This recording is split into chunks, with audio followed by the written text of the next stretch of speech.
Hey friends, it's Laura with Laura's Handmade Haven. Welcome and welcome back. I'm so glad you joined me today. It's April of 2025. I am so excited. This is the fourth month of the year, meaning 3 months are down. Why am I so excited about April? I'm not really sure yet, but something great is going to happen.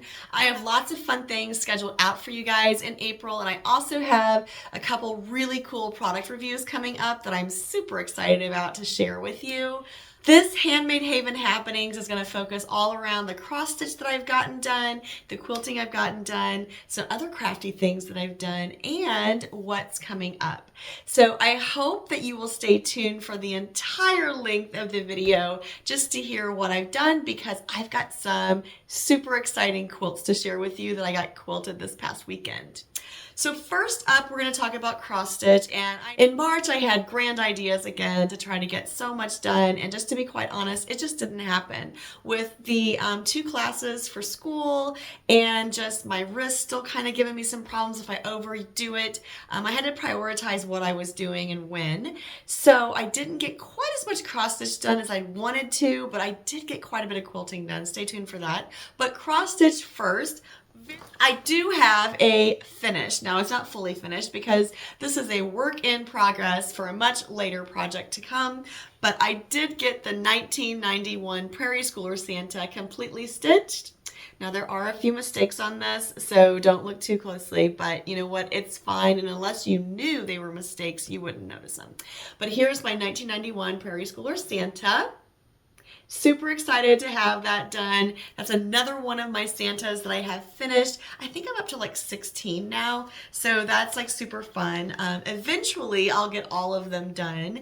And with that being said, I actually went ahead and started the 2015 Prairie Schooler Santa, mostly because the bag was out, the threads were there. I wanted to stitch just a little bit more that evening, so I went ahead and started the 2015. So I will be working on the 2015 Prairie Schooler Santa in April of this year. But in addition to that, I made a little teeny tiny bit of progress on my Snowman collector. So let me show you that.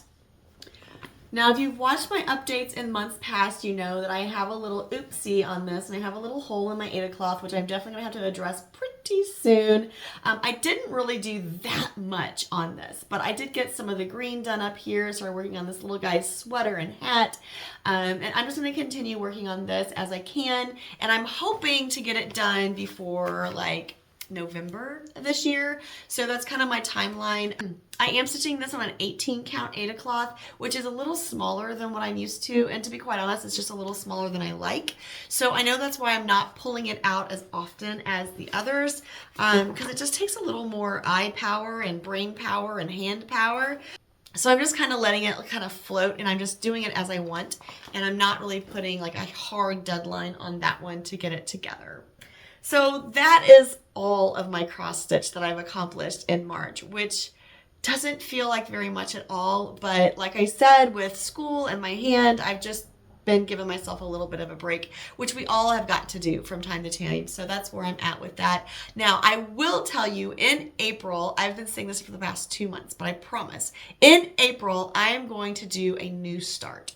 So I think I have it narrowed down to what I'm doing, and you'll have to stay tuned to Instagram, and I may put a little short on YouTube if I have a chance, but I'm going to pull my floss and get all of that together and get it together in a project bag, and I am definitely going to have a new start in April, and I definitely want to make some more progress on my houses on Pumpkin Lane. I'd like to get the next house done. I don't know if that's really feasible, but we'll see how it goes. I may put my Snowman and my Santa to the side and just focus on the houses on Pumpkin Lane in April and my new start, and that way I should have a little bit more time to devote to those, and just get something, something new in the rotation. I think that that's going to help me a lot, just to kind of like revitalize my enthusiasm for cross stitch, because I just really haven't been feeling it much lately. And I know part of it is because my wrist and my hand have been kind of bugging me, but I just haven't been feeling it much lately.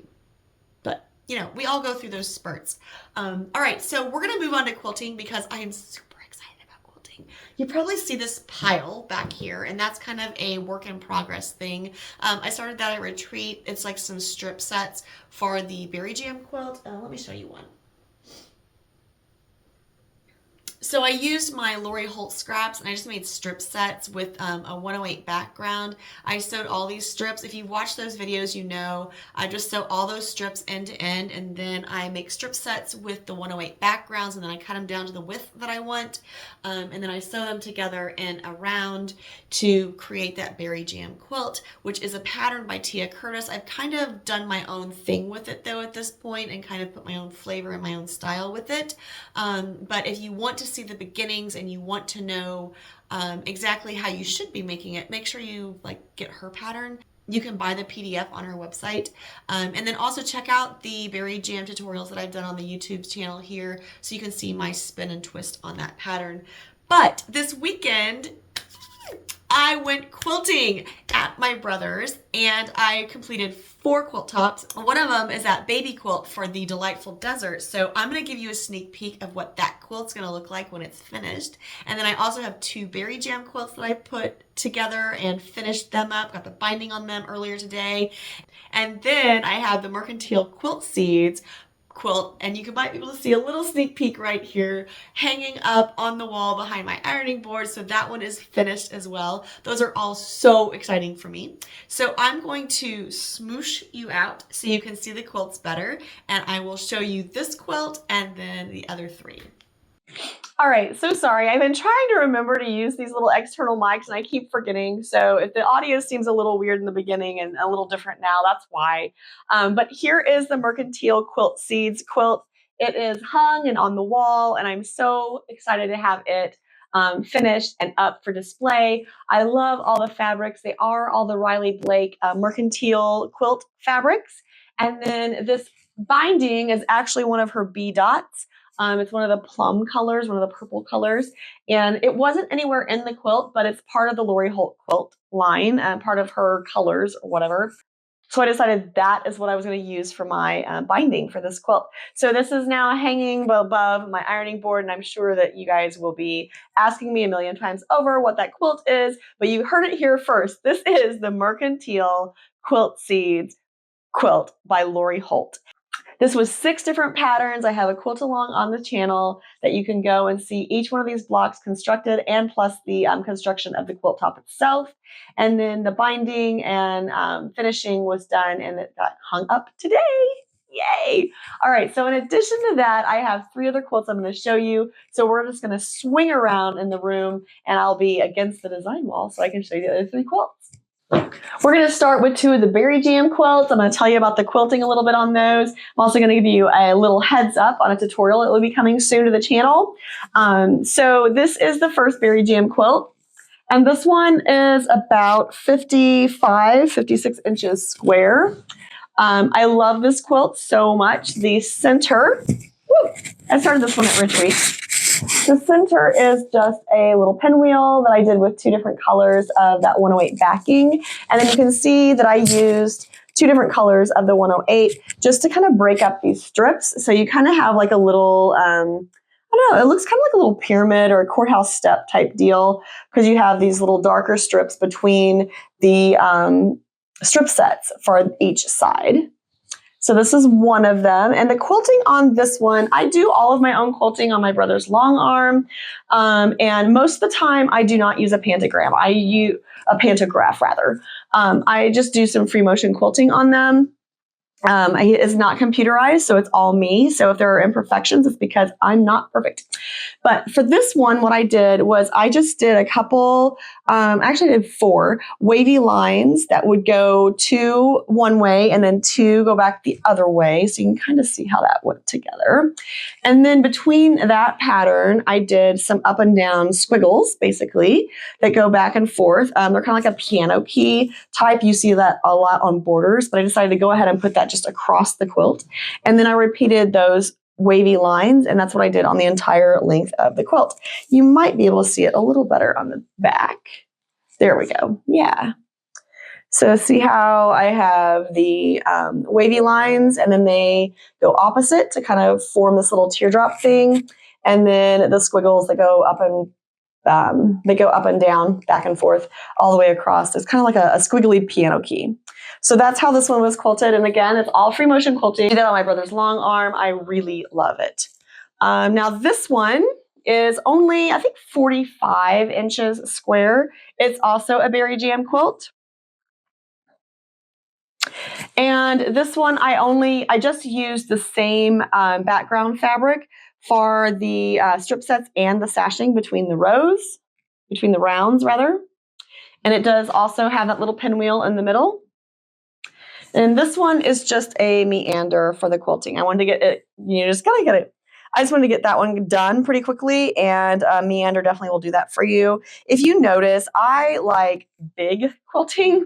I don't like teeny tiny little designs. I like my designs to be bigger. So they're usually just a little bigger than what you would normally see a lot of quilters do. But I use a cotton batting that it's fine because as long as you have enough quilting, look at the paper that comes with your batting. And as long as you have enough quilting in the batting, it's going to hold up. You don't have to have all that really tight, dense quilting to ensure your quilt's going to last. You can definitely have some looser, more flowy, bigger quilting, and your quilt will be just fine. All right, last but not least, super, super excited about this one. This is from this current sew along on the channel for the Delightful Desert for Elizabeth Hartman's design. And this is the baby quilt that I made for my great nephew. So I'm so happy to have this done. Now this one definitely has a lot of custom quilting in it. And let me bring it closer so you can see some of that. I went up the stem right there just to kind of give some leaves definitions, and the little rabbit has some swirls in it. The crane has some wavy lines. I did a lotus in the little plant there. What is this one? The coyote has like leaves all over his face. And then again, for the aloe, I did a great big lotus bloom basically in it. And then the ringtail cat has some little swirlies. It's just some vertical swirly lines, wavy lines on that puma. And then the deer, I kind of did like a wood grain on him. And the moth has some nice circles echoed out for it. So lots and lots of fun little designs in this quilt. And then it is bound and ready, and it will be on its way to Colorado for my great nephew, who was born last week. I am so, so excited. I cannot wait to get out there to see them. He is adorable, and I'm not going to give any more details than that because it's not my baby. But, oh, so sweet. Cannot wait to see him and meet him in person. So that's all my quilting. Let's go back and I'll tell you about a few new things that are going to be coming to the channel very soon. On this quilt, the quilting on it is more of like a feather, but I don't really know what to call it. It's kind of like my own thing because like I said, I freestyle all of my own quilting. So I kind of like make a C and then I feather it back out, and then I'll just go a different direction, and I just put them all different directions, all different sizes, and just have fun with it, basically. So that's what this quilt has all over it, and I've done that design quite a few times, so at this point I'm pretty proficient and pretty quick at it. So it gives a really nice result. I like that mode of stitching. And it also just gives it a really nice way to get a pattern done. Because I didn't want to do too much like custom quilting on this one. I just wanted it, because I didn't want to take away from the blocks, and I didn't want the quilting to become the focus. So I just want to do kind of like an all over design to let that kind of fade into the background and still let the blocks shine out on their own right. So that is my quilting wrap up. I actually have nothing, you may have noticed. I have nothing on my design wall. I do not have a new quilt project started. That's one of my April goals, is to get a new quilt project started. I do have that cartwheels quilt that I started at Retreat, and I'll work on it as I can, but I'm not too excited or like really pressed to get that one done. So it's just going to be done when it can get done, right? There are definitely a couple Lori Holt quilts that I want to do. I'm thinking I might do a quilt out of her Prairie Home book. But we'll just wait and see. I don't know. I haven't made a final decision on that. So you'll be as surprised as I am when that's announced. However, the other thing I have going on the channel, and that you should be seeing in the next couple of weeks, is that I have a couple new Cricut projects that I'll be putting out there for you. I also have a cordless hot glue gun that I had a company send me to do a demonstration with, and I'll be doing that and posting that pretty soon. That might be like an extras. I don't think I'm going to wait to schedule that out with my regular videos, but so be watching for the cordless glue gun because I haven't played with it yet because it just arrived Friday, but it looks super cool and I'm kind of excited about that. But in addition to the cordless glue gun, I had another company reach out to me and send me a heat press machine, which I am so excited about because every time I do my Cricut projects, especially when I'm doing t-shirts and things like that, when I'm using the heat transfer vinyl, I'm always like, man, this would be so much easier if I had a heat press machine. And well, now I have one. And it also does hats and tumblers. So be watching for that product review to come out because I'm super excited about it. I'm going to do some really cool projects with it. So just, yeah, stay tuned for that. I'm like so excited about this machine. My craft room right now is kind of a wreck because I had the quilts that I had to finish. I had 4 of those quilts to finish. I had a charity quilt top that I put together. If you follow me on Instagram, you may have noticed I had like kind of like almost like a checkerboard type quilt top that I put together for that. It was a kit from our guild service coordinators. That I have that put together. And then I have this heat press machine sitting in my floor. And then I also have a huge tote of flannel from my brother that I'm not positive what I'm going to do with. So do you have flannel project ideas for me? I would love to hear those. Leave those in the comments down below because I'm not positive what I'm going to do with the flannel. I know I could make some quilt tops out of it and I might do that, but I feel like there may be other things I could do with it too. So leave me some suggestions down in the comments and say, hey, have you ever tried this or that or the other? And it should be fun to hear what you have to say about using this flannel up. So that is kind of what I'm doing in my craft room, is what I've done this past month. Kind of a few things that I have coming up. So throughout April, you're going to see on Tuesdays, I have kind of a good eclectic blend of different videos coming up. I'm going to show you how to do that washi tape on your sewing machines for a seam guide. We're also going to make a quilt planning book, and I have a free PDF for you to download with that video when it releases. I'm also going to show you some basics on some free motion quilting on your domestic machine, and we have a Cricut project for a fabric card that will be wrapping up our Tuesdays in April. Now, in addition to that, on Thursdays, we're going to continue on with our delightful desert baby quilt. So I'll be working through each one of those blocks. Even though you got to see the finished product today, the quilt along is still scheduled out to show you each one of those blocks and each week's Thursday video throughout the month of April. So that's kind of what's coming up, what you can look forward to. In addition to those 2 product reviews, that's kind of where we're at for the month of April. I really do appreciate you guys leaving your comments and suggestions. I love hearing from you all. I love knowing what you'd like to see, what you'd like to see me do. And I really appreciate the time that you spend watching my videos. I love you guys so much, and I can't wait to hear from you next in the comments. So please drop me a line.